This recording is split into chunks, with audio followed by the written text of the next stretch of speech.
তো আমি হলো তোমাকে এই যে কি বলে ম্যাশ অ্যানালাইসিসটা মানে গত চ্যাপ্টার থেকে যেটা আছে ওটা একটু দেখাই দিই, দিয়ে তারপর আমি পরের চ্যাপ্টারে যাচ্ছি আজকে।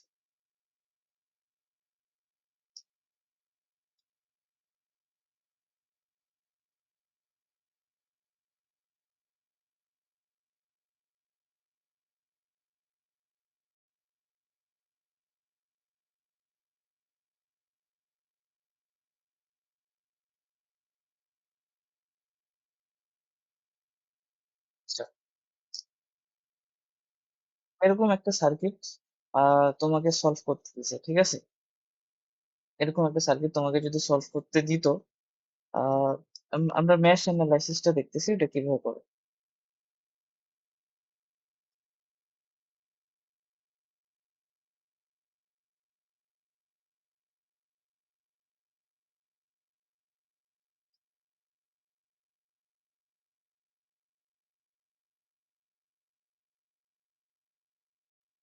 হুম, কেভিএল তো পারি আমরা, নাকি? মোটামুটি তো শিখছি কেভিএল, শিখছি।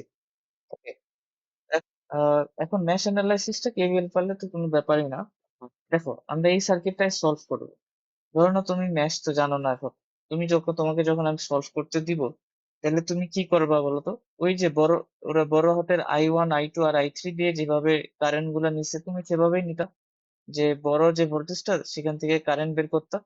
এই যে সেটা ধরে নিছো I1 কারেন্ট, তারপর এদিকে একটা কারেন্ট নিয়ে যেত আর এদিকে আরেকটা কারেন্ট নিয়ে যেত। যদিও ওরা দুইটা চলক অ্যাসাইন করছে, এখানে I2 এখানে I3 দিছে, তুমি ধরে নাও এখানে I1 মাইনাস I3 দিতে পারতা, তাই না? তাইলে তোমার এখানে তারপর দুইটা লুপ খাটাইতা, তাইলে এরপরে I1 আর I2 এর I3 এর ভ্যালু বের করতা, তাইলে ম্যাথ হয়ে যাইতো।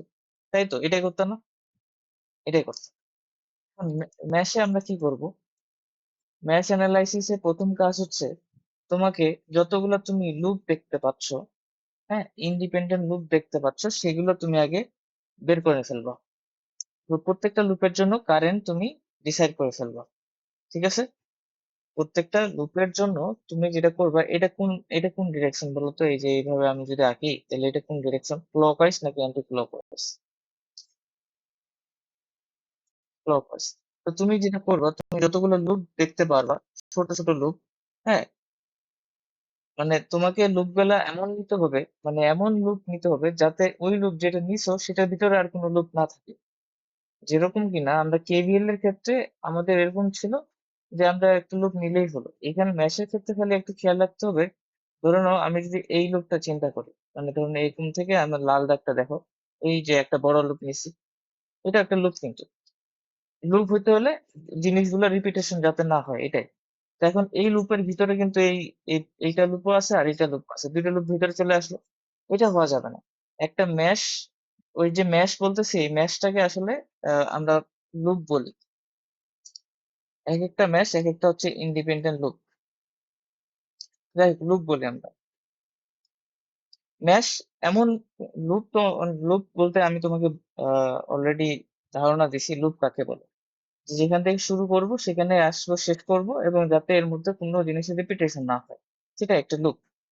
তো ম্যাশ হচ্ছে এমন ধরনের লুপ যেই লুপের ভিতরে অন্য কোনো লুপ থাকবে না, ঠিক আছে? যে ম্যাশ কি?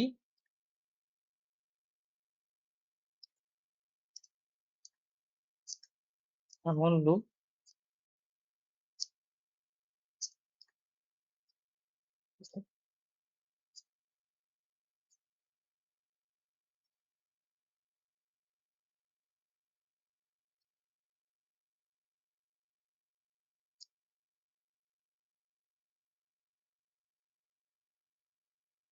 থাকবে না, বুঝতে পারছো?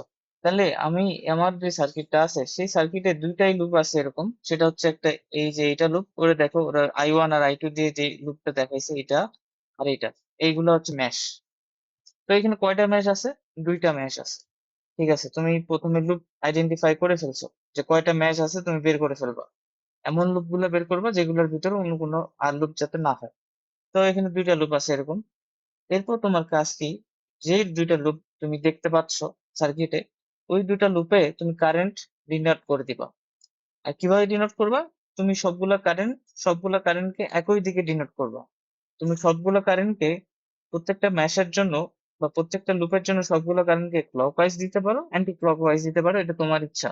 তো তুমি ক্লকওয়াইজে দিবা, ঠিক আছে? এরা যেভাবে দিছে সেভাবে দিতে পারো। মানে তাহলে বেশি হয়তো একটা জিনিস ঠিক করা উচিত। তাহলে আমরা এই কারেন্ট গুলোকে দিয়ে দিলাম। এই যে I1টা দেখতেছো, এটা হচ্ছে এই যে লুপটা, এই লুপটার কারেন্ট। আর I2টা যে দেখতেছো সেটা হচ্ছে এই লুপটার কারেন্ট। বুঝতে পারছো কি? অর্থাৎ এই লুপটার উপর দিয়ে কারেন্ট যাবে I2, এই লুপটার উপর দিয়ে কারেন্ট যাবে I1। ওকে, এইটুকু করে ফেলছো, তোমার কাজ শেষ। এরপর জাস্ট কেভিএল ফেলতে হবে, আর কিছু না। বুঝতে পারছো? এরপর জাস্ট কেভিএল ফেলতে হবে, দুইটা লুপ আলাদা আলাদা হবে। আমি একটা ম্যাথ দিয়ে করাচ্ছি, এরপর নিয়মটা আমি হয়তো লিখে দিব। তাহলে দেখো, আমার কারেন্ট ম্যাশ আমি বের করছি দুইটা। দুইটা ম্যাশের জন্য কারেন্ট আমি নিয়ে নিছি, একটাতে হবে I1, একটাতে হবে I2। এবার আমি কেভিএল ফেলবো দুইটা লুপে। দুইটা লুপে কেভিএল ফেলবো, দেখো কিভাবে ফেলি। ধরুন আমি এই লুপে ফেলবো। এই লুপে যদি আমি কেভিএল ফেলি, তাহলে আমাকে একটা একটা পয়েন্ট থেকে শুরু করতে হবে। এখান থেকে শুরু করলাম। আমি আমি কি বলছিলাম, আমরা ক্লক ওয়াইজ যাই, তাই না? তাহলে তুমি এখানেও ক্লক ওয়াইজ যাবা। গেলা যাই দেখতেছো এখানে 5 ওহম আছে, তাহলে আমরা এটা লিখি লুপ 1। তুমি হচ্ছে 5 দেখলা, 5 এর উপর দিয়ে কত কারেন্ট গেছে? I1 কারেন্ট গেছে, কারণ আমরা I1টা প্রথম লুপের জন্য কারেন্ট ধরছিলাম। তাহলে 5 ইন্টু I1 প্লাস, আমি যেদিকে আছি কারেন্টটাও সেদিকে, এই যে এদিকেই তো I1 হবে, তাই না? ঠিক আছে, প্লাস 5I1। ওকে, এরপর তুমি তুমি কিন্তু তো এইটুকু লুপের মধ্যে কাজ করবে এখন। এরপর দেখো এদিকে নিচে আসবা, আসে দেখতেছো 10 আছে। তো তুমি দেখো, তুমি যেই লুপে আসো সেই লুপে কারেন্ট হচ্ছে এইদিকে I1। তার অন্য যে লুপটা আছে, তার পাশের যে লুপটা আছে, দেখো এই যে 10 ওহমটা দুইটা লুপের মাঝে পড়ে গেছে না? এই 5 ওহমটা কিন্তু তোমার ইন্ডিপেন্ডেন্ট যে লুপটা ছিল, প্রথম লুপটা, সেটার উপরে আছে। কিন্তু এই 10 ওহমটা, এটা কি দুইটা লুপের মাঝে পড়ে গেছে না? এই যে এটা লুপের উপর, এই বাম পাশের লুপ আর ডান পাশের দুইটা লুপের মাঝে 10 ওহমটা পড়ে গেছে। তাহলে আমরা এটাকে কমন কমন একটা রোধ বলতে পারি। দুইটা লুপের কমন রোধ হচ্ছে 10 ওহম, তাই না? তাহলে এক্ষেত্রে তুমি কি করবা?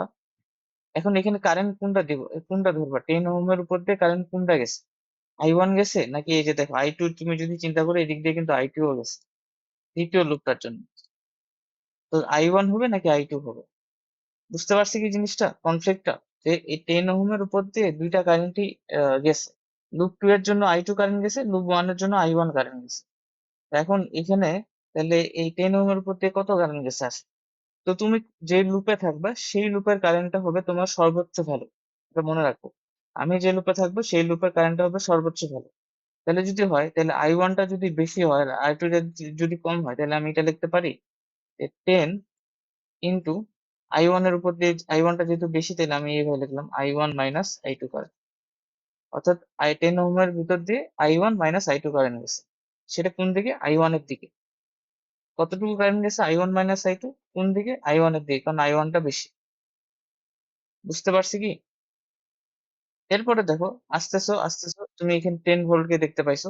তো ভোল্টেজের জন্য আর কোনো সুবিধা নাই, ভোল্টেজের জন্য তুমি এখানে জাস্ট 10 লিখে দিবা। তুমি যেদিকে আসো ভোল্টেজটা কোন দিকে ঢুকছো, পজিটিভ দিকে ঢুকছো, তাহলে এটা প্লাস।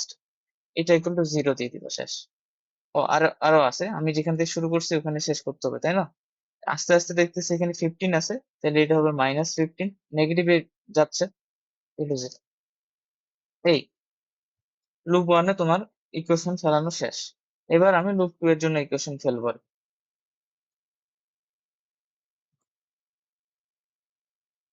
তো দেখো, লুপ 2 টা দেখো, তারপর কোনো অসুবিধা হলে আমাকে বলো।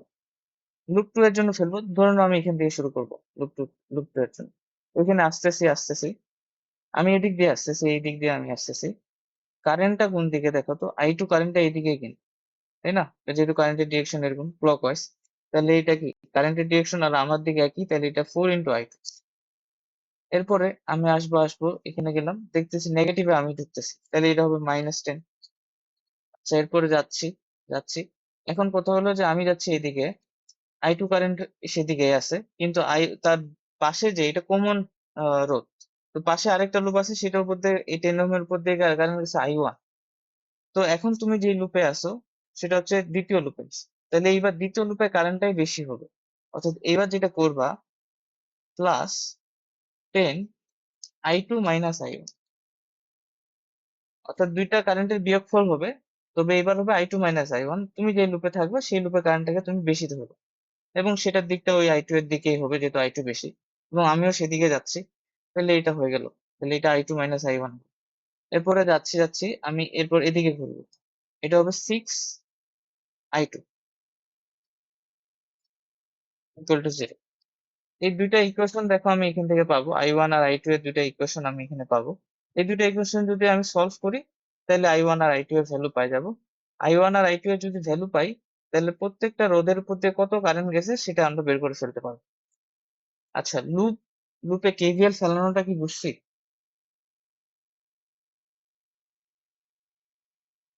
হ্যাঁ বলো, কিছু বলবা? বুঝতে পারছো তাই না? হ্যাঁ, তাহলে এখন আমরা জাস্ট আগে সলভ, এখান থেকে একটা ইকুয়েশন বানাইতে হবে আমাকে। তাহলে এটা দেখো তো একবারে যদি করি, এখানে i1 আছে 15i1 হবে, 15i1, আর এখানে হবে -10i2, আর এটা যদি ওপাশে নিয়ে যাই 15, আর এখানে 5 হবে। আর এটা যদি করি, তাহলে এখানে দেখো 4i2, আর এখানে আছে কত 10i2, তাহলে 14i2, 14i2 -10i1, 10i1, ও আরেকটা আমি মিস করছি, 6i2 আছে, তাহলে 20i2 হবে। তাহলে 20i2 -10i1 ইকুয়াল টু হলো তোমার -10 আছে, এইটা +10। এই, তাহলে দুইটা ইকুয়েশন তুমি পাইছো এখান থেকে। এই দুইটা ইকুয়েশন একটু সলভ করো তো। এক, এটা দুই, 1 আর 2 সলভ করো। আমি করি, আমার কাছে ক্যালকুলেটর আছে অবশ্য।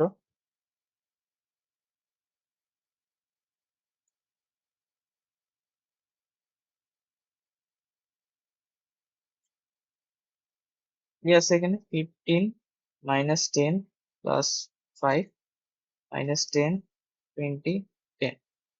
তাহলে এখানে আমি যেটা পাইলাম, i1 টা আসতেছে 1 অ্যাম্পিয়ার, আর হলো তোমার i2 টাও 1 অ্যাম্পিয়ার আসে। দুইটা একই আসলো, আজব তো।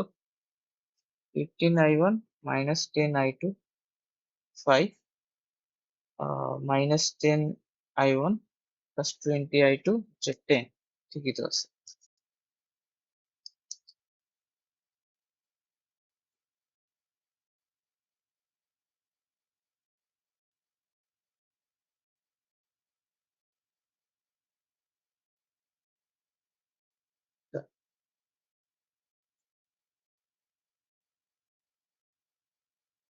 কি চলে আসছে, সমস্যা নাই নাকি আসলে, কি করার।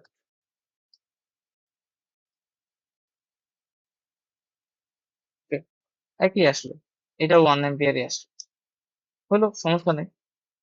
এখন দেখো, আমাদের কি এই কেসিএল বা কেভিএল বা মেশ ফেলানোর উদ্দেশ্যটা কি?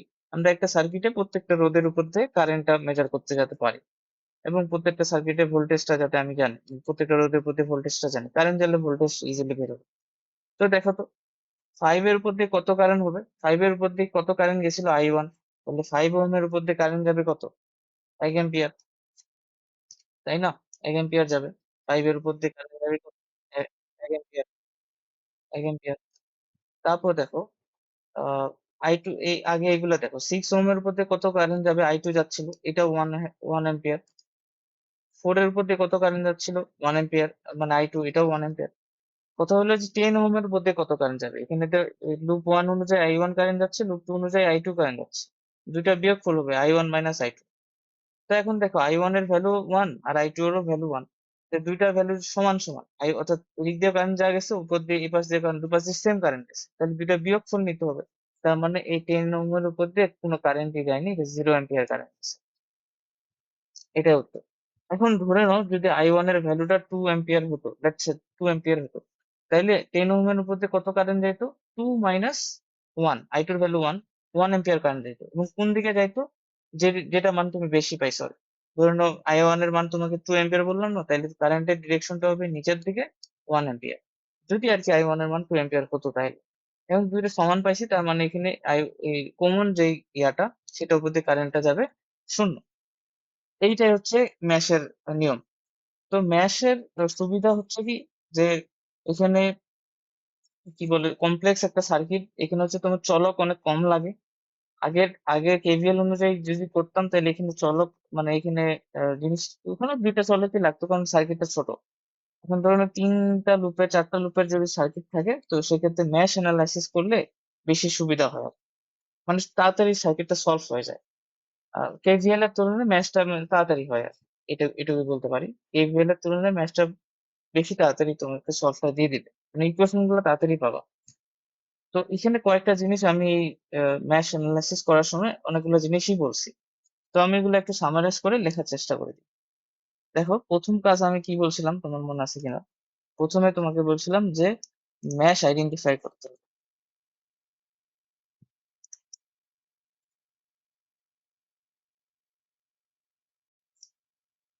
কয়টা ম্যাশ? কোনটা? তো ওই যে লুপ গুলো, কতগুলো ছোট ছোট লুপ হতে পারে, হ্যাঁ, যার ভিতরে অন্য কোনো লুপ থাকবে না, এই জন্য লিখে দিলাম ম্যাশ আইডেন্টিফাই কয়টি।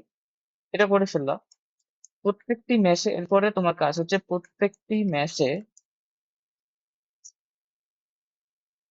ম্যাশ এ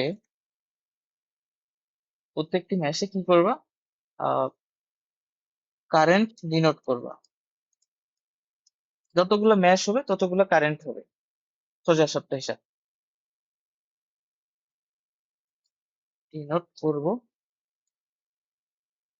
এখানে একটা সাইড নোট এটাই, যে ক্লক ওয়াইজ করবো, সব ক্লক ওয়াইজ করবো, মানে কারেন্ট গুলো সবগুলোকে ক্লক ওয়াইজ করে দেবে, সবগুলো। 3 নম্বরটা কি? আহ প্রত্যেকটি ম্যাচে কেভিএল ফেলবে। প্রত্যেকটি ম্যাচে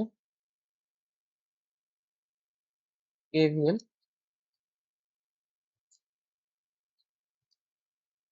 ফেলবে। প্রত্যেকটা ম্যাচে কেভিএল ফেলতে হবে, যেটা আমি করছিলাম, দেখছো? কেভিএল ফেলানোর সময় আর কি, যখন তুমি কেভিএল ফেলবা, ফেলানোর সময়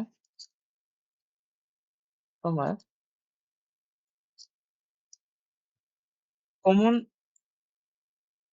কমন থাকে না, কেভিএল ফেলানোর সময় কমন রোধ থাকে, তো কমন রোধের ক্ষেত্রে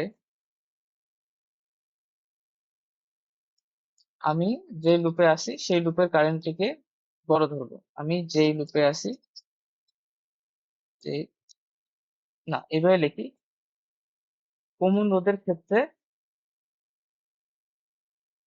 কারেন্ট হবে কারেন্ট হবে দুটি ম্যাশ কারেন্টের বিয়োগফল।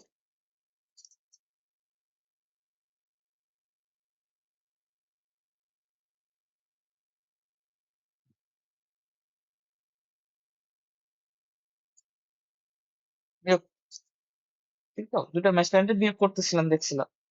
তো এক্ষেত্রে নোট একটা নিতে হবে। নোটটা হলো যে আমি যে লুপে থাকবো সেই লুপের কারেন্টটিকে বড় ধরবো। এক্ষেত্রে হুম,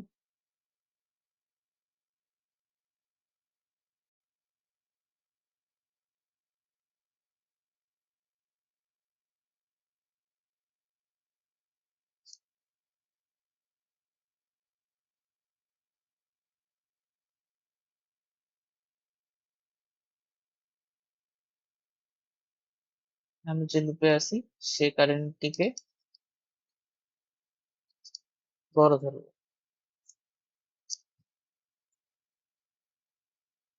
সেই কারেন্টটিকে বড় ধরবো মানে কি, সেটা থেকে অপর যে লুপটা আছে সেই কারেন্টটা বিয়োগ করে ওই দিক দিয়ে কারেন্টটা নিয়ে যাবো আর কি, ওই কমন রোধটা দিয়ে বড় ধরবো।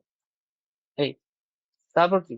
তারপর হচ্ছে সমীকরণ সমাধান করে কারেন্ট গুলো বের করবো।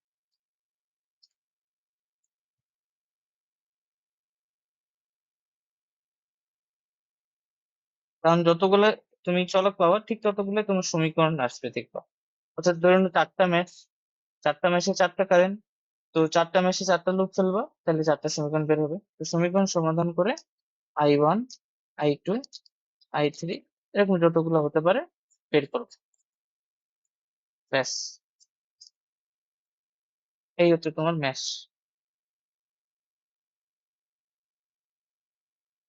ঠিক আছে, তাহলে আমরা আরেকটা করে দেখি।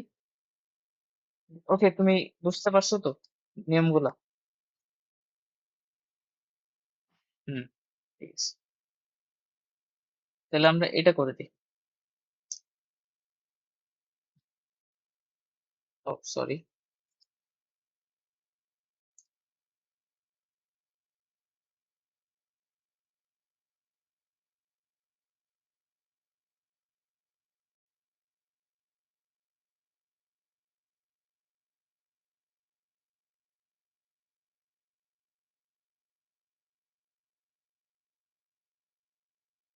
এটাও তো দুইটা লুপেরই। এটাও সোজা, এটা তুমি বাসা করতে পারো। তোমাকে আমি অ্যান্সার গুলো লিখে দিচ্ছি। এটার অ্যান্সার আসবে এটা। তুমি বাসা ম্যাচ দিয়ে করতে পারো। এইডব্লিউ আমরা অন্য তিনটার একটা করি, তিনটা যেখানে থাকবে সেটা করি।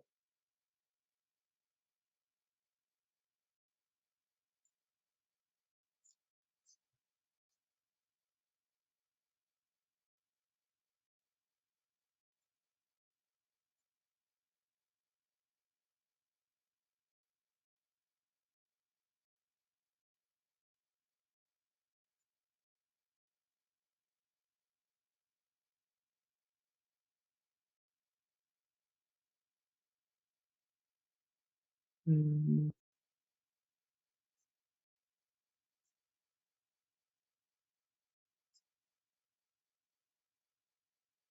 কিন্তু পাচ্ছি না।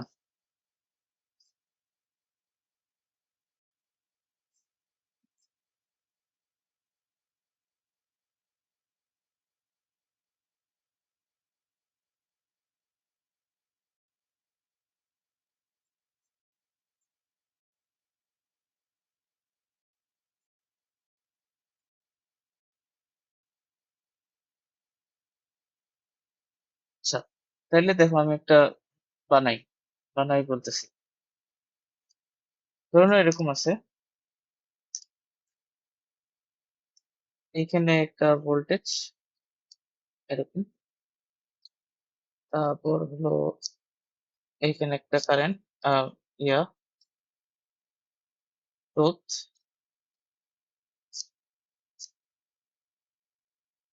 এরকম তো।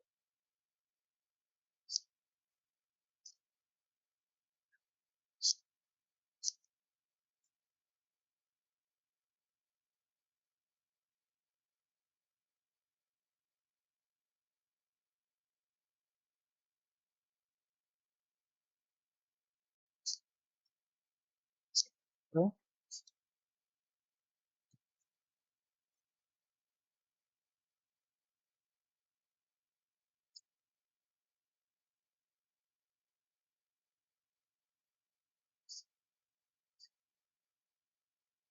এই এটা ধরে নাও যে 6 ওহম দিয়েছি, এটা হচ্ছে 10 ওহম, এটা হচ্ছে 10 ওহম, এটাও 10 দিছি তাই না? এটা 12 দাও। এটা হচ্ছে 5 ওহম, এটা হচ্ছে 2 ওহম, এটা ধরলাম 50 ভোল্ট, এটা ধরলাম 30 ভোল্ট। এরকম একটা সার্কিট আমাকে দিছে সলভ করতে। আহ প্রত্যেকটা রোধের উপর দিয়ে কারেন্ট কত সেটা বের করতে হবে। 6, 10, 5, 12 এর উপর দিয়ে কত কারেন্ট গেছে। তো এটা যদি আমি সলভ করতে চাই কেসিএল দিয়ে, সরি কেভিএল দিয়ে, তো আমাকে এদিক দিয়ে কারেন্টটা বের করতে হবে। তারপর এদিকে একটা কারেন্ট, এদিকে একটা কারেন্ট নিতে হবে। তারপর এখানে আসলাম, এইখানে একটা কারেন্ট দিতে হবে, এখানে একটা কারেন্ট দিতে হবে। তারপরে এই দুইটা কারেন্ট মিললে আবার এখানে একটা কারেন্ট দিতে হবে। এরপরে এই সবকিছু যোগ করে এই দিক দিয়ে কারেন্ট দিতে হবে। ভেজাল না? অবশ্যই ভেজাল। যেটা কেসি কেভিএল দিয়ে ব্যাপার হয়ে যায়, কিন্তু কি ম্যাচ দিয়ে এটা খুব ইজিলি আমরা করে ফেলতে পারবো, কোনো ব্যাপারই না। তুমি এখানে আমাকে এটুকু বলবা যে এখানে ম্যাচ কয়টা।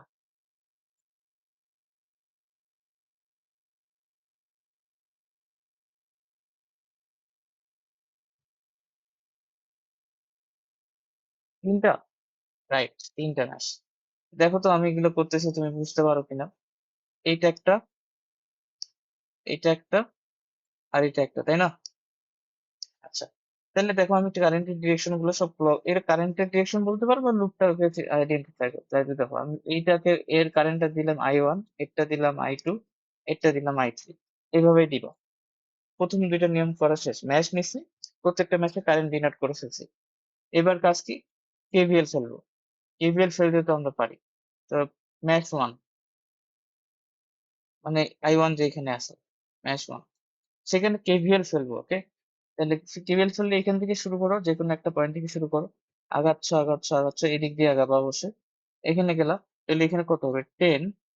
এটা কি কমন না? 10টা কোন দুটা ম্যাশের মধ্যে কমন? ম্যাশ টু আর ম্যাশ ওয়ান এর মধ্যে কমন পড়ে গেছে না 10? হ্যাঁ, পড়ে গেছে।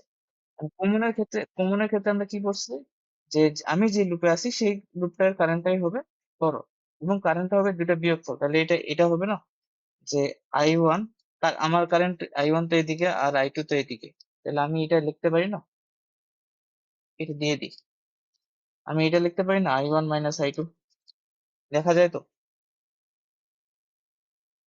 লেখা যায়। তারপর দেখো আমি এদিকে আসবো, কিন্তু এবার এখন এদিকে, আমার এদিকে আছে I1, আমি ওয়েট ইন করছি, আবার এটাও একটা কমন, এটা হচ্ছে 3 আর 1 এর মধ্যে কমন, আর এদিকে গেছে I3, লুপ 3 অনুযায়ী, ম্যাথ 3 অনুযায়ী। তাহলে এইটা কি হবে, plus 5 I1 minus I3, I1 minus I3। এরপরে আমার এখনো শেষ হয়নি, আমি আবার এদিকে আগাচ্ছি আগাচ্ছি, এবং এদিকে আমি মাইনাসে ঢুকছি, -50 হবে। এরপর তো শেষ, জিরো, শেষ, প্রথম ম্যাশের কাজ শেষ। এর ম্যাশ 0 2, এটাতে দেখো এবার তোমার ম্যাচ 0 2 তে এখান এখান থেকে শুরু করি, যে কোনো একখান থেকে শুরু করো, লুপের যে কোনো একখান থেকে শুরু করলে হবে। আগাচ্ছ আগাচ্ছ, এদিকে আগাচ্ছ, 6 ওহমের উপর দিয়ে শুধুমাত্র I2 কারেন্টটাই গেছে, আর অন্য কোনো কারেন্ট যাচ্ছে না। তাহলে এটা শুধু 6 I2। আগাচ্ছ আগাচ্ছ, এদিক দিয়ে তোমার I2 কারেন্ট যাবে, তাই না? তুমি যেদিকে আবার আগাবে I2 কারেন্ট আছে সেদিকে, এদিক দিয়ে I2 কারেন্ট যাবে, কিন্তু এদিক দিয়ে তো আবার I3 কারেন্ট যাচ্ছে, যাচ্ছে তো, I3 কারেন্ট এদিক দিয়ে যাচ্ছে। এখন তুমি কোন লুপে আছো, তুমি আছো 2 নম্বর লুপে, তাহলে ওই লুপের কারেন্টটাই বড়, তাহলে আমরা এটা লিখতে পারি 12 I2 মাইনাস I3, শেষ। এরপর তুমি আরো আগাবা, এরপর 10 এর মধ্যে আসবা, এই যে এখানে আসবা। তো তুমি এদিক দিয়ে যাচ্ছ, এইটাও কমন পড়তেছে, তাহলে এটা দেখো, এটা লেখা যাবে কিনা, 10 I2 মাইনাস I1। আর তো নাই, এখানে তো ভোল্টেজ সোর্স তো নাই, তাহলে এটা জিরো, শেষ। ম্যাচ 3,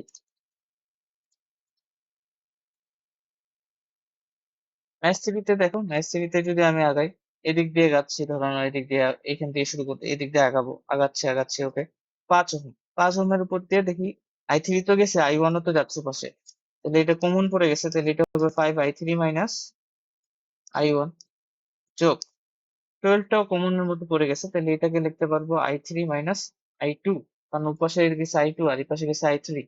এরপর দেখো তুমি মাইনাসে ঢুকছো, তুমি এদিক দিয়ে আসতেছো না, তুমি মাইনাসে ঢুকছো এখানে, তাহলে -30। এরপর তো আরেকটা আছে, এই যে 2 ওহম, এই 2 ওহমের উপর দিয়ে কত কারেন্ট যাবে, এইটা যদি I3 হয় তাহলে এইটা I3 ডিরেকশন, তাহলে 2 ওহমের উপর দিয়ে যাচ্ছে কত, 2 I3, I3 current equal to 0। তাহলে এখানে দেখো তিনটা সমীকরণ তুমি পাইছো, ম্যাশ 1 ম্যাশ 2 ম্যাশ 3 থেকে তিনটা সমীকরণ তুমি পাইছো, তোমার চলকও আছে তিনটা। তাহলে এখান থেকে তুমি I1 I2 আর I3 এর ভ্যালু বের করলেই হয়ে যাচ্ছে। এই তিনটা তুমি যদি জানো, প্রত্যেকটা রোধের উপর দিয়ে কারেন্টটা তুমি বের করতে পারবা। ঠিক আছে, প্রত্যেকটা রোধের উপর দিয়ে কারেন্টটা তুমি বের করতে পারবে। এই, এটা হচ্ছে মেশ অ্যানালাইসিস। পারবা? বুঝতে পারছো? ঠিক আছে, হয়েছে, তাহলে তো হয়ে গেল। এখন না হচ্ছে আমি তোমাদেরকে, যেহেতু ম্যাথটা তোমাদের কোনো বই টইতে পাবা না, এই জন্য আমি হচ্ছে কয়েকটা ম্যাচ, যেমন এটা তুমি করবা ম্যাচ দিয়ে, তারপর হচ্ছে আরো কয়েকটা দিয়ে দিব, ওটা তুমি একটু প্র্যাকটিস প্র্যাকটিস করবা এবং খাতায় নোট করে রাখে দিবা। ঠিক আছে, আর তুমি চাইলে এমসিকিউ বা যে কোনো, হঠাৎ তোমার অ্যান্সারটা যাচাই করতে চাচ্ছ, কেভিএল ফেলছো, অ্যান্সারটা যাচাই করে তুমি ম্যাচ দিয়েও করতে পারো জিনিসটা, মানে তুমি যদি ডাবল চেক করতে যাও তাও হবে। এই আর কি, শিখাই রাখলাম জিনিসগুলো। মানে কঠিন তো কিছু না, কেভিএলটাই তো, জাস্ট খালি এখানে নিয়মটা একটু নতুন তো, এটা না শিখার কি আছে, যেহেতু তুমি নলেজ আছে, প্রিভিয়াস নলেজ আছে, সেজন্য শেখানো আর কি। আচ্ছা, এখন কথা হলো যে আমাদের যে পরের চ্যাপ্টারটা আছে, ফোর্থ চ্যাপ্টার,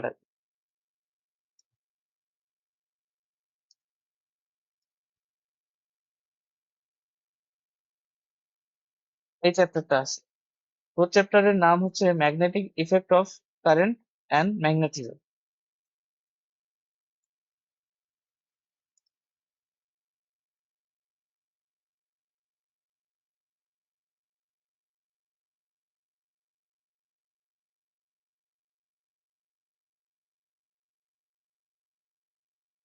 তোমাদের পরীক্ষার রুটিন দিছে তাইলে না? আমাকে রুটিনটা একটু ফরওয়ার্ড করে দিও তো।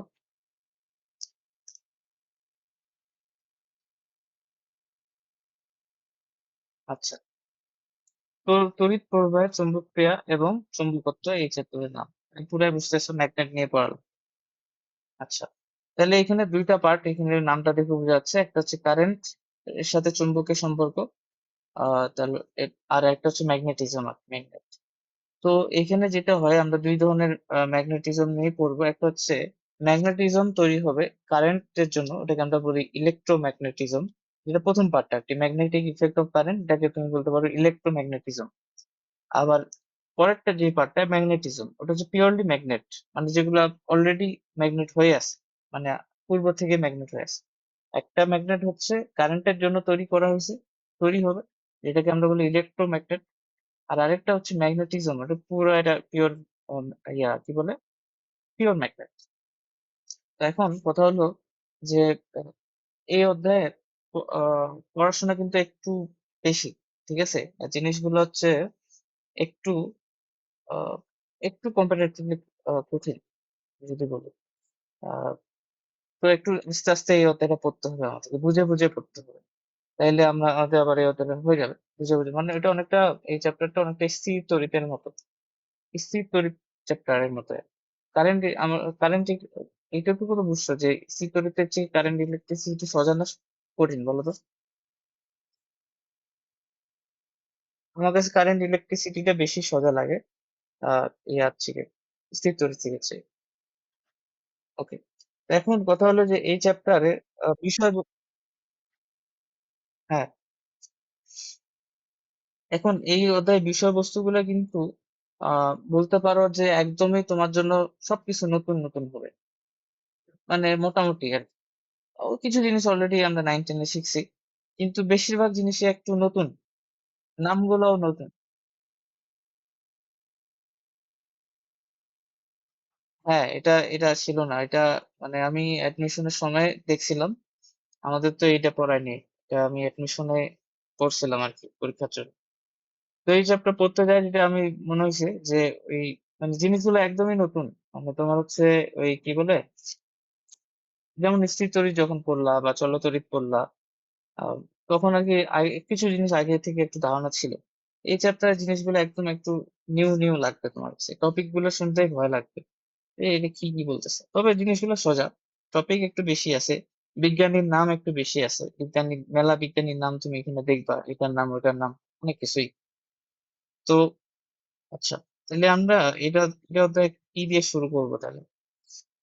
এটা অধ্যায় আমরা আজকে যেহেতু শুরুর জন্য আমরা এই প্রথম পাঠটুকু নিয়ে আলোচনা করব, যে কারেন্টের ফলে কিভাবে ম্যাগনেটিক ইফেক্টটা তৈরি হয়। এই অধ্যায়ের পড়াশোনা কিন্তু মেলা জিনিস আছে, মানে অনেকগুলো জিনিস আমাকে পড়তে হয়। এটা একটু দেখাই, আমি কি দেখাতে পারবো? দাঁড়াও।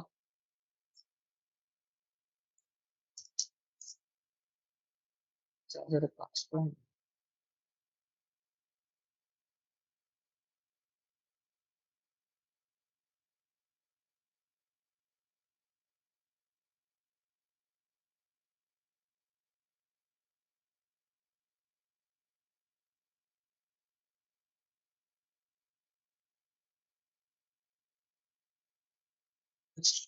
এটা পাচ্ছি না। যাই হোক, আমি আজকে এটা ইয়া দিয়ে শুরু করতেছি, অল্প একটু এটা নিয়ে আলোচনা করব, এই প্রথম যে ব্যাপারটা। এবং এর টপিক গুলো অনেক মানে মেলা টপিক, মানে ওই টপিক গুলো আমি এখন আপাতত লিখতেছি না। মানে এখন ওই টপিকটা দিলে তুমি ভয় পাবা আর কি, যে এতগুলা জিনিস। আমরা শুরুটা আজকে জাস্ট ধারণা দিয়ে শুরু করি, এরপরে আমরা আস্তে আস্তে জিনিসগুলা আগাবো। তো শুরুতে তুমি যদি দেখো, তোমার তোমার কি বই জানি, ইয়ার এসে আমাদের বইটা, তাই না? সরি, এসে আমাদের সেলু স্যারের বই। তো তুমি যদি শুরুতে বইতে তাকাও, প্রত্যেকটা বইয়ে শুরুতে যেটা দেখবা, ওয়ের স্টেট নামে একজন বিজ্ঞানী আছে, ওনার পরীক্ষাটা দেখবা। ওকে, তাহলে আমরা একটু মানে রাফ একটা আইডিয়া দেখি প্রথমে। একদমই রাফ। রাফ আইডিয়াটা হলো এরকম। এই ধরে নাও এটা আমার একটা দণ্ড, ঠিক আছে, বা একটা তার, একটা ধরে নাও প্রবাহী। এই প্রবাহের উপর দিয়ে আমি কারেন্ট নিয়ে যাবো। কারেন্ট নিয়ে কারেন্ট নিয়ে যাব, ভালো কথা। এখন এই প্রবাহের উপর দিয়ে কারেন্ট নিয়ে যাব। ওকে, তো এইটা যেটা হবে, আই কারেন্ট যখন এখান দিয়ে যাবে, তখন এর চারপাশে ম্যাগনেটিক ফিল্ড তৈরি হবে। ম্যাগনেটিক ফিল্ড তৈরি হবে, অর্থাৎ ম্যাগনেটিক একটা ইফেক্ট হবে।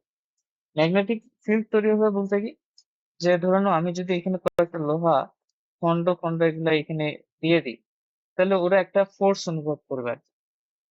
ঠিক আছে, ওরা একটা ফোর্স অনুভব করবে।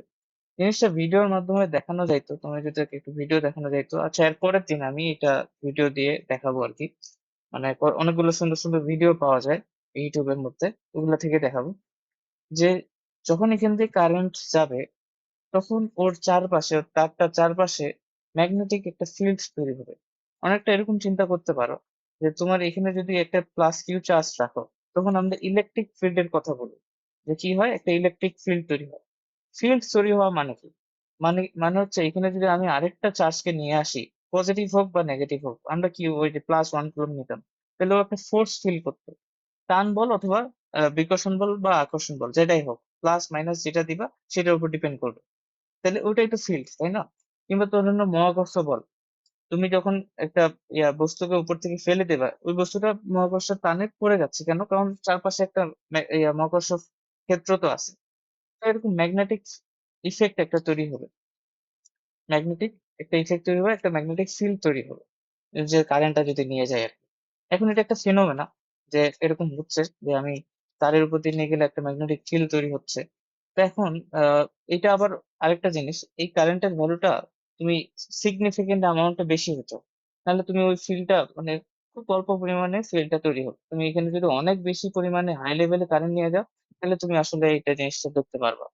যাই হোক, অল্প হোক বেশি হোক, কারেন্ট এখানে, ম্যাগনেটিক ইফেক্ট এখানে তৈরি হবে।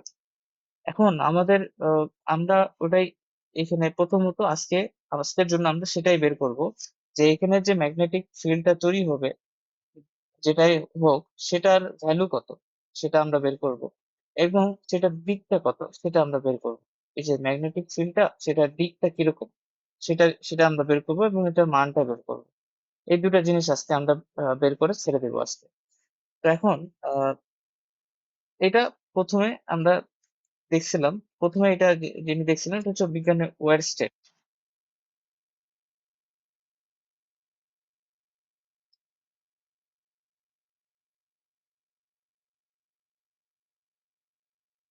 তো আমরা প্রথমে ওয়েস্টেডের এই যে পরীক্ষাটা সেটাই দেখি। বিজ্ঞানী ওয়েস্টেড যেটা মূলত করছিল, উনি এই ফিনোমেনটা মানে পরীক্ষা করছিল যে হ্যাঁ এটা হচ্ছে, অর্থাৎ এটা এরকম যে হয় সেটা উনি প্রথম বলছিলেন না। তো উনার ওয়েস্টেডের পরীক্ষাটা দিয়ে এটা আমরা ব্যাখ্যা করতে পারি, যে কি কারেন্ট গেলে একটা ফিল্ড তৈরি হবে। আচ্ছা, এখন বুঝবো কিভাবে একটা ফিল্ড তৈরি হবে, ম্যাগনেটিক ফিল্ড কিভাবে তৈরি, তুমি কিভাবে বুঝো যে একটা ইলেকট্রিক ফিল্ড আছে এখানে? তুমি যদি একটা, ধরে নাও তুমি যদি একটা আহ চার্জহীন বস্তুকে কোনো একটা ইলেকট্রিক ফিল্ডে রাখো, তুমি কি আদৌ বুঝতে পারবে ওখানে আদৌ কোনো ফিল্ড আছে কি নাই? পারবা না, কারণ ওর উপর তো কোনো বলই থাকবে না। এখন ম্যাগনেটিক ফিল্ড আছে কি না এটা কিভাবে বুঝবো? আরেকটা ম্যাগনেট নিয়ে আসো, তুমি আরেকটা ম্যাগনেট নিয়ে আসো, এখন ওই ম্যাগনেটটা তো অবশ্যই ওই ম্যাগনেটিক ফিল্ডে, ধরে নাও তুমি দুইটা ম্যাগনেট আকর্ষণ করবে, দুইটা ম্যাগনেট বিকর্ষণ করবে, তাই তো? এরকমই তো হবে জিনিসটা। তো এরকম, যে আমরা এখানে আরেকটা ম্যাগনেট যদি নিয়ে আসতে পারি, ওই ম্যাগনেটটার যদি আমাদের রিফ্লেক্ট করে, ওই ম্যাগনেটটা যদি আমাদের একটু চেঞ্জ হয়, আকর্ষণ অনুভব করে, তাহলে আমরা বুঝবো যে হ্যাঁ এখানে আসলে একটা ম্যাগনেটিক ফিল্ড আছে, তাহলে তো ম্যাগনেটটা নড়বে না। এরকম একটা জিনিস উনি, সিমিলার টাইপের জিনিস উনি ব্যাখ্যা মানে করছিলেন আর কি। তো ওনারটা কিরকম ছিল?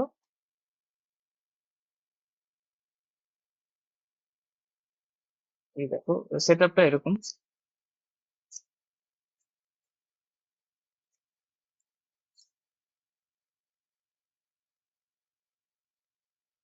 এটা এটা একটা, তুমি মনে করো একটা ম্যাগনেটের মতো চিন্তা করো। ম্যাগনেটিক শলাকা বলা হয়, চুম্বক শলাকা বলা হয়।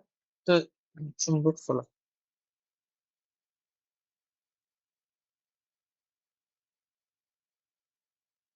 ধরুন এটা ওর নর্থ পোল, এটা ওর সাউথ পোল। আমরা তো জানি চুম্বকের একটা নর্থ পোল থাকে, সাউথ পোল থাকে। ওকে,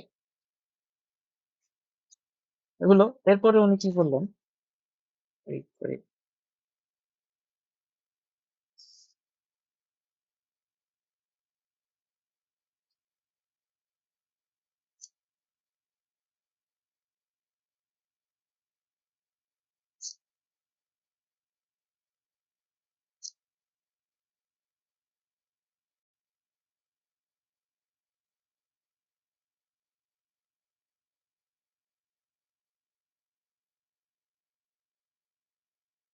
ধরুন এইখানে আমি এটা একটা রোধ দিছি। তাহলে এইটা যদি হয় তাহলে এখান দিয়ে একটা কারেন্ট যাবে। এটা আর এটাই, এই কারেন্ট যাবে, এটা হচ্ছে আই কারেন্ট যাবে। এই কারেন্টের ডিরেকশনটা হবে এদিকে, আই কারেন্ট যাবে, কারেন্টের ডিরেকশনটা এদিকে, এরকম হবে। তো এইটা তার, এই তারের কাছে আমরা যেহেতু জানি যে কারেন্ট গেলে এখানে একটা ফিল্ড তৈরি হবে। এখন আমরা কি করছি, এই যে এটা হচ্ছে আমাদের একটা সাপোর্ট, যেটার উপরে আমরা ওই যে চুম্বক শলাকাটা নিছি, ম্যাগনেটটা নিছি আর কি। এখন নিলে যেটা হলো, ওই ম্যাগনেটটা যদি এখানে কোনো ম্যাগনেটিক ফিল্ড না থাকলো, ও যেমনি আছে তেমনি থাকতো। কিন্তু যেহেতু ম্যাগনেট ফিল্ড আছে, যেটা করবে, ও একটু এদিকে নড়ে যাবে, এই পাশে বা যে কোনো একটা পাশে। ওইটা ডিরেকশনটা আমরা একটু পরে দেখতেছি। যে কোনো এক পাশে ও ডিফ্লেক্ট করে ফেলবে, মানে একটু বল ফিল করবে আর কি। মানে তুমি এটা এমনি চিন্তা করো যে তোমার ওই একটা, ওখানে একটা ম্যাগনেট আছে আর এখানে একটা ম্যাগনেট আছে। তো এই ম্যাগনেটটাকে যদি আমি একাই ছেড়ে দিই, ফ্রিলি মুভ করতে দিই, তাহলে কিন্তু ওই যেটা নর্থ পোল অ্যাট্রাক্ট করে, কি করে, সমধর্মী কি জানি একটা ছিল, সাউথ পোল অ্যাট্রাক্ট করবে, এবং মানে সাউথ পোল নর্থ পোল ইয়া কি করবে। এটা তো বেসিক ছিল যে এটা কি বিকর্ষণ করবে। তো ওরকম একটা ওই যে ফিল্ডটা তৈরি হয়েছে, ম্যাগনেটিক ফিল্ডটা, ওটারও একটা সাউথ পোল থাকবে। আর এই যে এই এখানকার সাউথ পোল ওখানকার সাউথের সাথে একটা আকর্ষণ তৈরি করবে।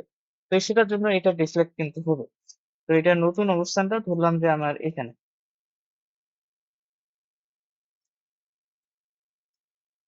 এই ডিফ্লেক্ট করছে, এটা নর্থ, এটা south। তো এখান থেকে উনি বুঝতে পারলেন যে না ঠিক আছে, যে এই যে কারেন্ট নিয়ে যাচ্ছি এটার জন্য আসলে জিনিসটা মানে ওখানে আসলে কিছু একটা আছে, ম্যাগনেটিক ফিল্ড টাইপের কিছু আছে, নাহলে তো ম্যাগনেটটা নড়বে না। ম্যাগনেট তো আরেকটা ম্যাগনেটিক ফিল্ড ছাড়া তো নড়বে না। এই এটা ছিল ওয়েস্টেডের পরীক্ষাটা, বুঝতে পারছি। এটা ছিল। তখন ধরে নাও যে উনি আরেকটা কাজ করলো, উনি কি করছে, এই ডিরেকশনটা আবার চেঞ্জও করে দিছে। মানে প্রথমে আই এদিকে আছে, এরপর আই কে এদিকে নিয়ে গেছে।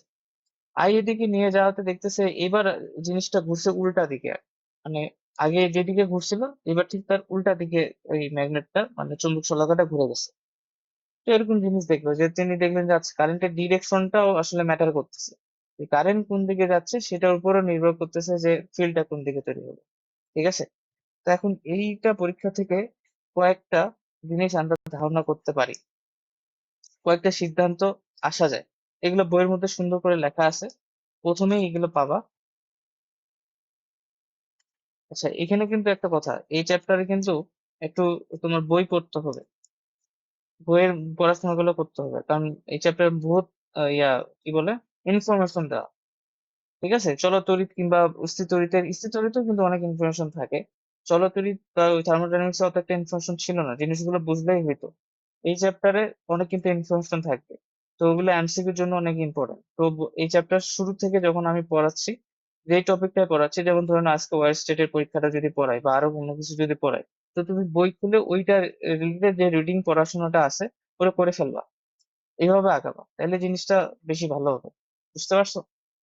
আচ্ছা, তো উনি উনি কি বললেন, এইখান থেকে আমরা এটা বলতে পারি না যে পরিবাহীর,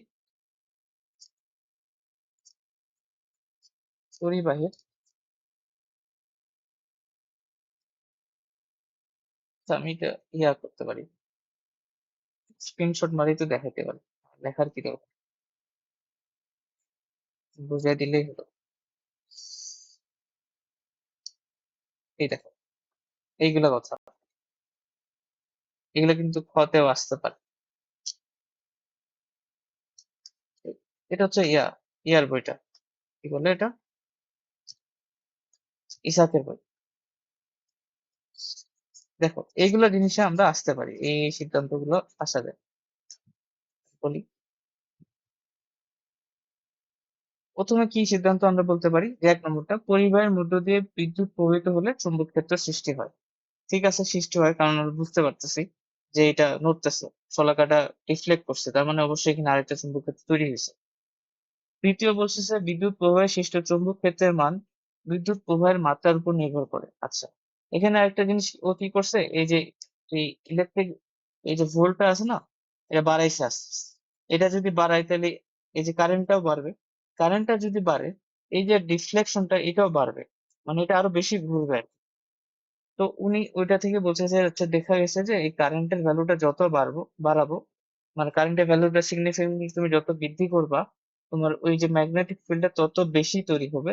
ম্যাগনেটিক ফিল্ডটা যদি তত বেশি তৈরি হয়, তোমার এই যে শলাকাটার যে ইয়াটা আছে, পজিশনিংটা আছে, সেটা বেশি ঘুরে যাবে।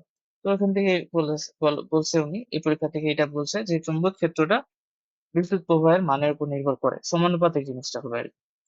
তারপর বলে কি বিদ্যুৎ প্রবাহের দিকের উপর সৃষ্ট চুম্বক ক্ষেত্রের দিক নির্ভর করে। হ্যাঁ, এটাও ঠিক আছে, কারণ আই বর্তমানে আমি যেভাবে রাখছি আইটা এইভাবে আছে, তখন ডিফ্লেক্ট করছে এইভাবে। আইটা যদি আমি উল্টায় দিতাম তাহলে ডিফ্লেক্টটা একটু আলাদা হয়ে যাবে। আচ্ছা, তো আমি এরকম যদি তোমাকে দেখাই, ধরুন আইটা আমার এইদিকে যদি হতো এটা, তাহলে ডিফ্লেক্টটা হতো এইদিকে, এরকম। এটা এটা হচ্ছে তোমার সাউথ পোল, এটা হচ্ছে নর্থ পোল, উল্টা দিকে করতে। তারপর আরেকটা বলছে যে বিদ্যুৎ প্রবাহ যতক্ষণ থাকে ওই চৌম্বক ক্ষেত্র ততক্ষণ থাকে। অর্থাৎ তুমি এখানে বিদ্যুৎ প্রবাহটা বন্ধ করে দিবা, তোমার এখানে কিন্তু ওইটা আর ডিফ্লেক্ট করবে না। ডিফ্লেক্ট বলতে ওটা আর নড়বে না, ওটা আগের পজিশনে চলে আসবে। ধরো তোমার একটা চুম্বক নিয়েছিল, ওখানে যতক্ষণ তুমি চুম্বকটা রাখবা ততক্ষণ আকর্ষণ থাকবে, চুম্বকটা সরাই নিলে কি আর আকর্ষণ থাকবে? থাকবে না। আর এই চুম্বক ক্ষেত্রটা তৈরি হয়েছিল কি এখানে, এই কারেন্টের জন্য। কারেন্টটাই যদি না থাকে তাহলে এখানে চুম্বক ক্ষেত্র কই থেকে আসবে?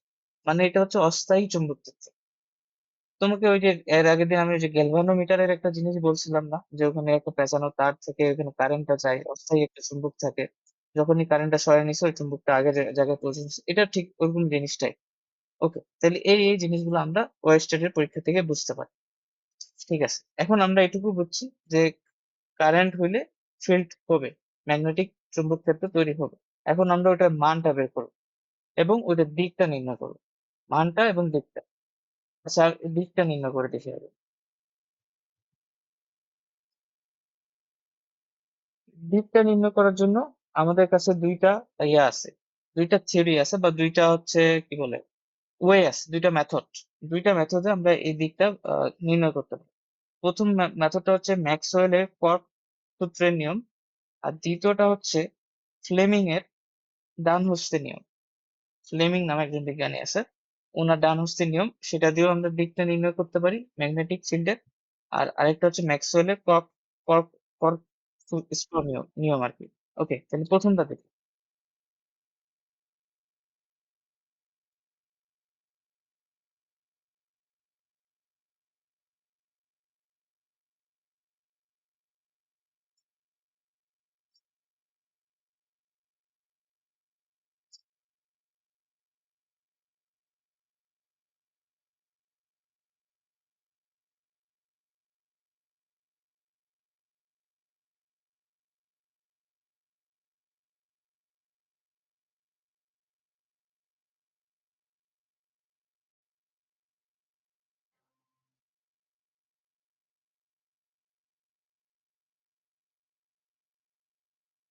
তুমি ক্লাসের শেষে কি করতেছো?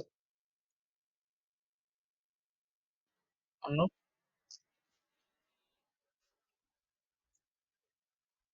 সমস্যা নেই।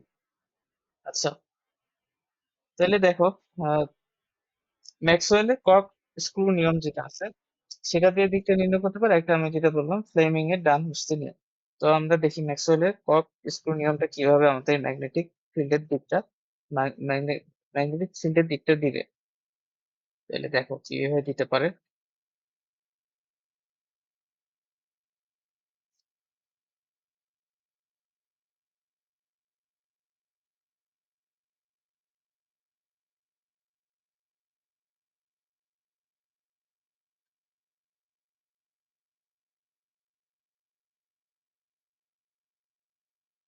যদি করা যাবে,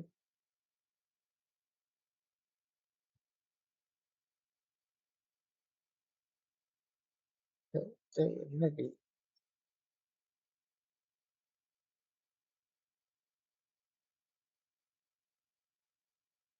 এরকম। ধরুন এটা হচ্ছে আমাদের একটা স্ক্রু বা নাট, যেটাই বলো, নাটের কথা চিন্তা করো। তো এখন স্ক্রু নিয়ম বলতে কি, মনে চিন্তা করো যে একটা বোতল আছে তোমার কাছে, বোতলে স্ক্রুটা তুমি যখন খুলবা, ধরো তুমি স্ক্রুটা খুলবা, মানে এটা সামনাসামনি হলে বেশি ভালো হতো। তো এখন কিভাবে বুঝাই, দাঁড়াও। তুমি একটু চিন্তা করো, তুমি যখন একটা বোতলের কর্কটা তুমি যখন টাইট দাও, ঠিক আছে, যখন তুমি টাইট দাও, তুমি দেখো তো এদিক দিয়ে জিনিসটা হবে না। মনে করো যে বোতলের স্ক্রুটা তুমি বন্ধ করতেছো, মানে বোতলের যে কর্কটা থাকে না, ওটা তুমি বন্ধ করতেছো, খেয়াল করো যে তুমি এদিক দিয়ে ঘুরাবে না যেদিকে আমি দিছি, ওই যে দাগটা, এসব জিনিসটা কি বুঝতে হ্যাঁ, ওইদিকে তুমি চিন্তা করো যে তুমি বোতলের মুখটা বন্ধ করতেছো, তাহলে তুমি ওইদিকে তো ঘুরাবা। আর ওদিকে যদি ঘুরে, তাহলে তোমার কি মনে হয় যে ওই যে মুখটা আছে ওটা কোন দিকে যাবে, নিচে নাকি উপরে? আমি যদি ওইদিকে ঘুরাই, নিচের দিকে যাবে না? টাইট হচ্ছে জিনিসটা, তুমি জিনিসটা বন্ধ করতেছো, তাহলে জিনিসটা কি নিচের দিকে যাবে না, ওদিকে যাবে না? বুঝতে পারছো তো? অর্থাৎ আমি যদি ওই ডিরেকশনে ঘুরাই যেদিকে আমি দিছি, তাহলে জিনিসটা নিচের দিকে যাবে। কিংবা তুমি একটা নাটের কথা চিন্তা করো, তুমি ওইটাকে যদি ওইদিকে ঘুরাও, আমি যেদিকে দিছি, ওই যে এই দিকটা, তাহলে কিন্তু কি হবে, ওটা নিচের দিকে যাবে। তাহলে এইটা দিয়ে আমরা এই দুইটা জিনিসকে ব্যাখ্যা করতে পারি। এই যে তোমার যেটা যেদিকে যাচ্ছে, এটা হচ্ছে তড়িৎ প্রবাহের দিক।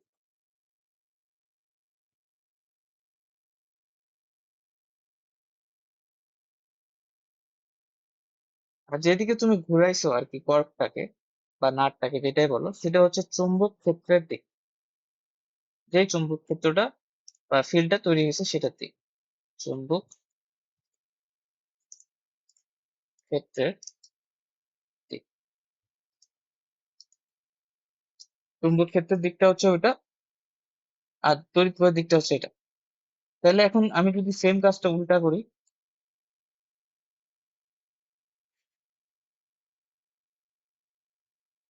ধরুন আমি এটা এটা উল্টা করবো এবার, আমি জিনিসটা যদি এদিকে ঘুরাই, তার মানে এবার কি, এদিকে ঘুরানো মানে কি, আমি বোতলটা মুখটা খুলতেছি, খেয়াল করো, এদিকে ঘুরাচ্ছ মানে কি বোতলের মুখটা খুলতেছো তুমি। তো খুললে তোমার বোতলের মুখটা কি উপরের দিকে আসবে না? হ্যাঁ, উপরের দিকে আসবে। তো উপরের দিকে আসলে সেদিকটা হবে এদিকে। তাহলে এই যে যেদিকে তুমি ঘোরাচ্ছ না, সেটা হচ্ছে চুম্বক ক্ষেত্রের দিক, চুম্বক ক্ষেত্রের দিক। আর যেদিকে ওই ককটা গেছে বা বোতলের মুখটা গেছে, যেটাই বলো, ককটা গেছে, সেটা হচ্ছে তড়িৎ প্রবাহের দিক। এরকম, বুঝতে পারছো জিনিসটা? তার মানে আমি যদি কারেন্টটা এদিকে নিয়ে যাইতাম, মানে এখন এটা আমরা দিয়ে দেখি, কারেন্ট দিয়ে দেখি জিনিসটা। তো ধরে নাও আমি একটা লাইন আঁকলাম এরকম, সোজাসুজি একটা লাইন। এবার আমরা উল্টাটা করবো আর কি। এবার আমরা কর্ক দিয়ে জিনিসটা এই দুইটাকে নিয়ে আসি, এই দুইটা দিয়ে আমরা উল্টাটা করবো। ধরে নাও এরকম এইটা বলতে চাচ্ছি যে কারেন্টটা আমার এদিকে, এটা I। তো আমি এখন এখানে ম্যাগনেটিক ফিল্ডটা কোন দিকে হবে সেটা জানতে চাচ্ছি। কি হবে বলতে পারবা? এইদিকে হবে না?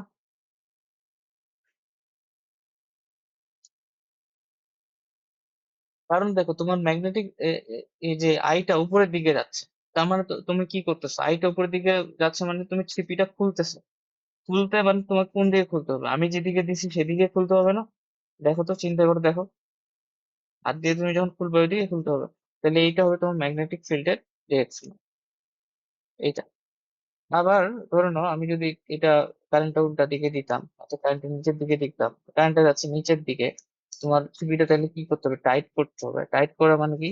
এই পাশে ঘোরাবা অর্থাৎ এদিকে জিনিসটা হবে। এরকম। ঠিক আছে তো? বোঝা গেছে? এই দিকটা দিয়েছে। এখন ধরে নাও যে আমি এইদিকে তোমার কারেন্টটাকে নিয়ে গেছি, এইটাই আমার কারেন্টের দিক। তোমার কি মনে হয় যে এটা কি এটা হবে নাকি এটা হবে? ওয়ান হবে নাকি টু হবে? বলো তো।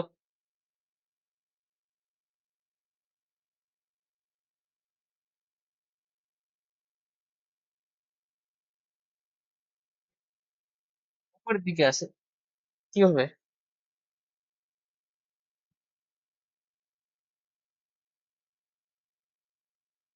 আচ্ছা আমি কি, না ঠিক আছে, কোনটা হবে? ওয়ান হবে নাকি টু হবে? কোনটা হবে বলো?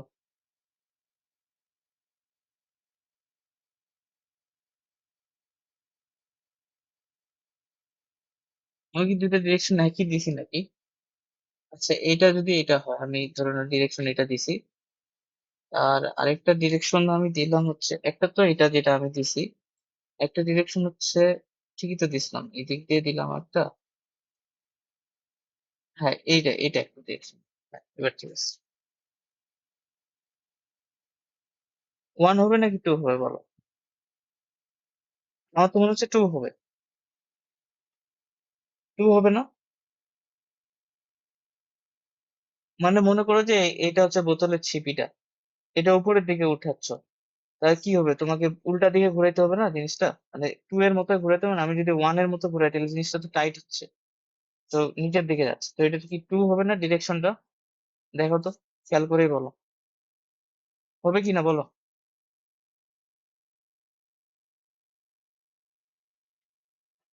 বুঝলে? অন্য।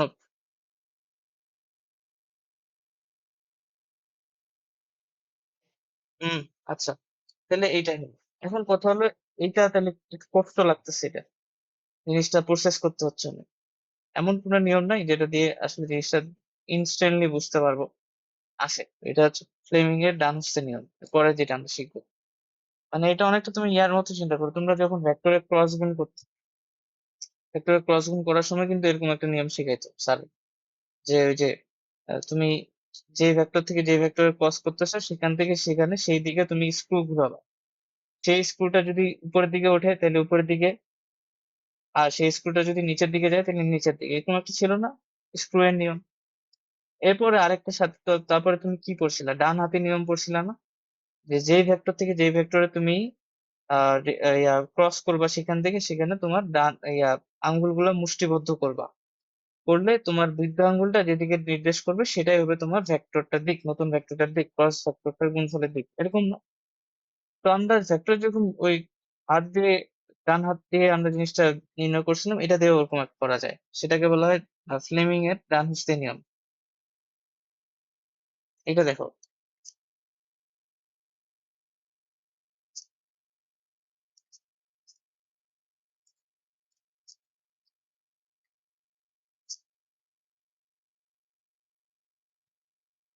ডান হস্ত নীতি,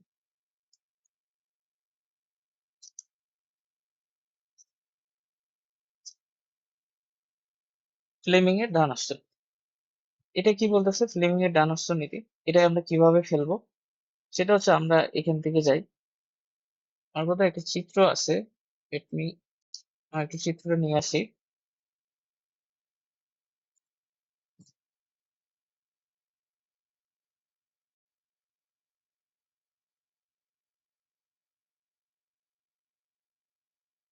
তো এটা দিয়ে বুঝাইতে পারবো।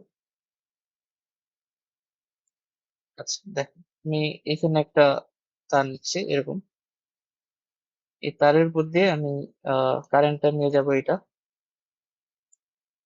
কারেন্ট নিয়ে গেলাম, তাহলে এটা হচ্ছে আমার আই এর দিক, আই প্রবাহের দিকটা উপরের দিকে। আচ্ছা এখন তাহলে ম্যাগনেটিক ফিল্ডটা কোন দিকে হবে সেটা আমি বের করতে চাচ্ছি।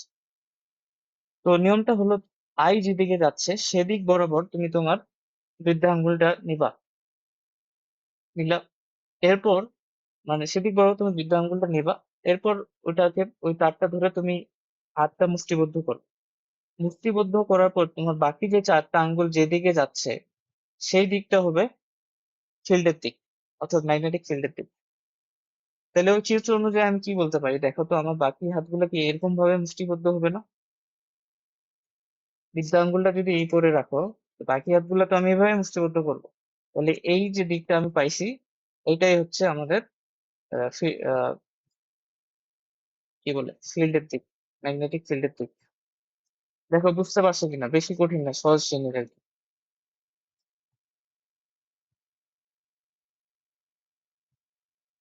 ঠিক আছে তো?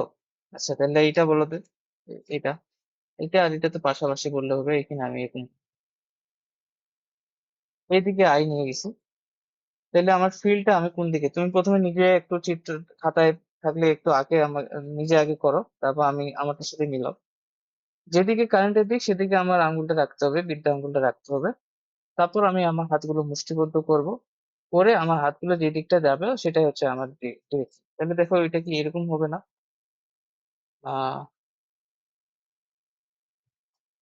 দেখো তো ঠিক আছে কিনা, আমি ঠিক করছি কিনা। ও, দাঁড়াও। আহ একটু ভুল করছি আসলে। আর ঠিক আছে তো, আমার তো মনে হচ্ছে ভুল করছি। এই দিক থেকে এদিকে যদি আসি, আমি আঙ্গুলগুলোকে একটু দাও, এইদিকে নিলে এদিকে আসে। ঠিক লিখছিলাম? আমার তো মনে হচ্ছে ভুল করছিলাম। এরকম করে দিছিলাম তাই না? এটাই না?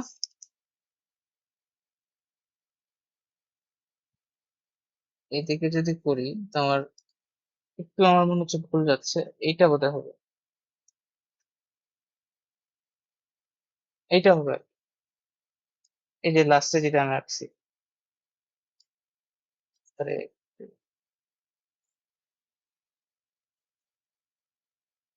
এটা তো হচ্ছে,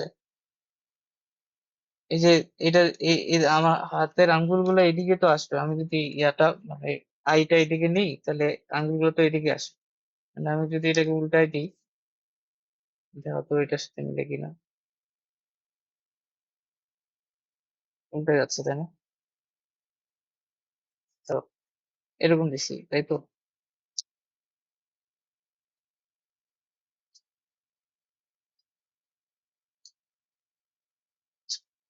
একবার দেখে নাও। এ আমি এদিকে দিলাম তাহলে হচ্ছে তোমার জিনিসগুলো এদিকে আসবে। এইটা হবে তাই না?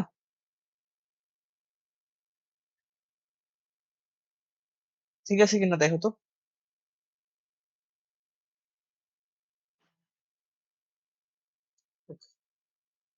ঠিক আছে। তাহলে এটা ফ্লেমিং এর ডানহস্তের নিয়ম দিয়ে আমরা জিনিসটাকে মানে দিকটা নির্ণয় করতে পারি, ম্যাগনেটিক ফিল্ডের দিকটা কি হবে।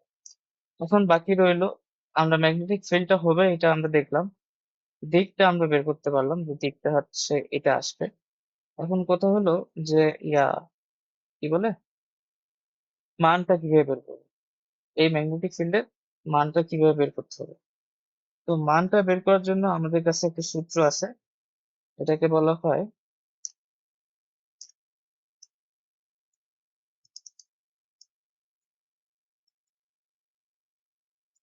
বায়ট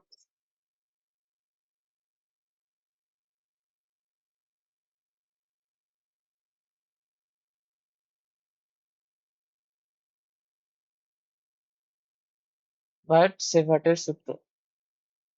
এটা সূত্র, বায়ট আর সেভার দুজন বিজ্ঞানীর নাম।